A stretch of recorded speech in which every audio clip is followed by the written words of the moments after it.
Hello everyone, welcome to my channel healer of the ages. हमारे इस reading का topic है what are they hiding from you.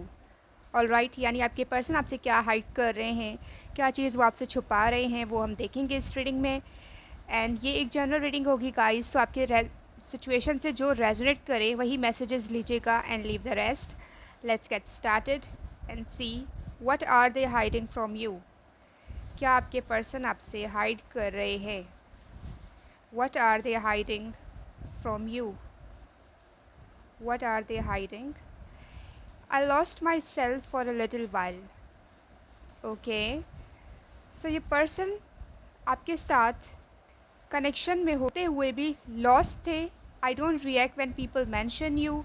So right now आप दोनों में कांटेक्ट नहीं हो सकता है या आप लोगों में कम्युनिकेशन नहीं है, कोई बातचीत नहीं हो रही है और ये पर्सन ना आपसे कुछ डिस्कस कर रहे हैं और ना आप इस पर्सन से कुछ डिस्कस कर रहे हो. सो आप दोनों के ही अलग अलग लाइफ है, अपनी प्रॉब्लम्स हैं और इस चीज़ में उलझे हुए हो. लेकिन जो भी आपके क्लोज फ्रेंड हैं इस पर्सन के साथ, वो आप दोनों के बारे में जानते हैं एंड वो आपको इस पर्सन के सामने मेंशन करते हैं. लेकिन ये फिर भी रिएक्ट नहीं करते, अपने इमोशंस को कंट्रोल करते हैं. या उनके जो भी वो जोक्स क्रैक करते हैं उनके फ्रेंड्स, तो वो ये कुछ रिएक्ट नहीं करते, बस कोल्ड बिहेव करते हैं उनके सामने. बट इनको डेफिनेटली अफेक्ट होता है. And we have I feel you even though we are apart.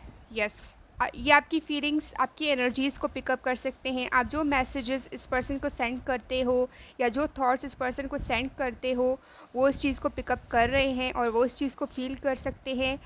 But इस पर्सन की लाइफ में राइट नाउ बहुत सी चीज़ें हैं जो इस पर्सन को हैंडल करनी है और इन चीज़ों से डील करना है. सो इसीलिए ये पर्सन आपकी तरफ नहीं आ रहे, आपसे कांटेक्ट नहीं कर रहे हैं. For some of you I am getting कि आप लोग अपने पर्सन के साथ कांटेक्ट में नहीं हो क्योंकि ये पर्सन स्ट्रेंज बिहेव कर रहे थे. इस पर्सन का बिहेवियर आपके समझ में नहीं आ रहा था और राइट नाउ हो सकता है कि ये आपसे कांटेक्ट करना, बात करना इन्होंने बंद कर दिया है और आप इसी क्वेश्चन में हो कि ये पर्सन ऐसा बिहेव क्यों कर रहे हैं. I know exactly what I was doing. Only यही पर्सन जानते थे कि ये क्या कर रहे हैं क्योंकि इनके बिहेवियर आपके समझ में नहीं आ रहा था. सो राइट नाउ आप उनके बिहेवियर को लेके कंफ्यूज्ड हो कि वो एग्जैक्टली क्या चाहते हैं एंड क्या कर रहे हैं. Look at this. I feel you leaving me behind and I feel you even though we are apart. So ये आपकी फीलिंग्स को पिकअप कर पा रहे हैं और उनको लगता है कि आप इस कनेक्शन से इनसे मूव ऑन कर रहे हो या आपके लिए ये प्रायोरिटी नहीं है. सो ये चीज़ें हैं जो इस पर्सन को स्टक रख रही हैं, इनसिक्योर कर रही हैं. ओके, आपके पर्सन इनसिक्योर हैं इस कनेक्शन में and we both know I am not the one for you. और उनको ऐसा लगता है और वो ऐसा समझते हैं कि आपको भी लगता है कि this person is not the right one for you. Okay, ये आपके लिए करेक्ट पर्सन नहीं है, राइट पर्सन नहीं है. और जब आप ये चीज़ रियलाइज़ करोगे तो इस पर्सन से मूव ऑन कर लोगे, वॉक अवे कर लोगे. And it was my fault but I blamed you. इस पर्सन को ऐसा लगता है कि इन्होंने भी इस कनेक्शन में बहुत गलतियाँ की हैं, मिस्टेक्स की हैं आपके साथ, या आपको वैसे ट्रीट नहीं किया जैसे आप डिज़र्व करते हो. तो ये पर्सन को ऐसा लगता है कि आप बहुत अच्छा डिज़र्व करते हो. इन्होंने जैसे आपको बिहेव किया है उस बिहेवियर से आप ज़्यादा बेटर डिज़र्व करते हो.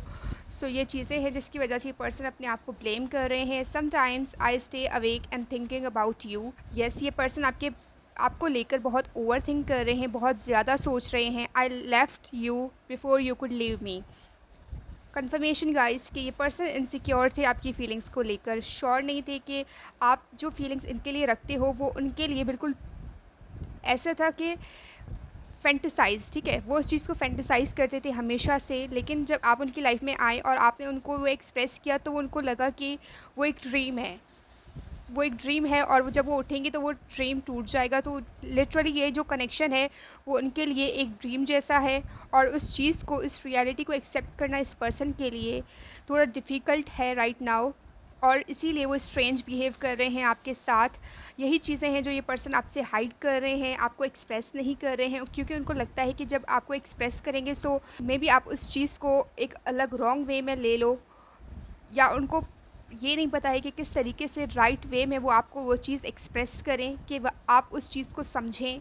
सो ये पर्सन डेफ़िनेटली हो सकता है कि इस पर्सन को चीज़ों को एक्सप्लेन करना नहीं आता या अपनी फीलिंग्स को सही से डिस्क्राइब करना नहीं आता। ये उस चीज़ में लेक हो सकते हैं। सिर्फ़ इनको एक्शन से दिखाना आता है कि किसी भी पर्सन के लिए क्या फीलिंग्स रखते हैं, लेकिन ये अपने वर्ड्स में इतने अच्छे नहीं हैं जितने ये एक्शंस में हैं। सो अपने वर्ड्स में लेक हैं, अपनी फीलिंग्स को एक्सप्रेस करना इनको नहीं आता। एंड इसीलिए हो सकता है कि आप दोनों में कॉन्फ्लिक्ट हो सकती है। ओके, क्योंकि ये कनेक्शन राइट नाउ स्टेबल नहीं है, बैलेंस नहीं है, इस कनेक्शन में कम्युनिकेशन नहीं है। आप लोग डिस्टेंस पर हो राइट नाउ, क्योंकि ये पर्सन आपको, आप ऐसे समझते हो कि इस पर्सन को बहुत सी चीज़ें आपको एक्सप्लेन करनी है। आप इस पर्सन की तरफ से एक्सप्लेनेशन का वेट कर रहे हो, बट ये पर्सन उस चीज़ को एक्सप्लेन करने में लेक हैं। Okay, I hope this makes sense कि आप इस पर्सन की तरफ से एक्सप्लेनेशन चाहते हो, जो भी उनके बिहेवियर है उसका आपको जस्टिफिकेशन चाहिए कि वो ऐसा क्यों बिहेव कर रहे हैं, लेकिन ये पर्सन उस चीज़ से भाग रहे हैं कि वो आपको एक्सप्लेन नहीं कर रहे। और इसीलिए आप लोगों का कनेक्शन राइट नाउ मूव नहीं कर रहा है, उसमें कोई मूवमेंट नहीं है दोनों साइड से। एक पॉज है इस रिलेशनशिप में, और आप दोनों ही वेट कर रहे हो कि कोई पर्सन आप दोनों में इनिशिएटिव स्टेप ले, लेकिन कोई मूवमेंट राइट नाउ नहीं है। सो यही थी आपकी रीडिंग गाइस। अगर आप इस रीडिंग को क्लेम करते हो मुझे कमेंट में ज़रूर बताइएगा। एंड अगर आपने मेरे चैनल को अभी तक सब्सक्राइब नहीं किया है सो लाजमी सब्सक्राइब कीजिएगा। I will see you in the next reading. Alright, bye bye.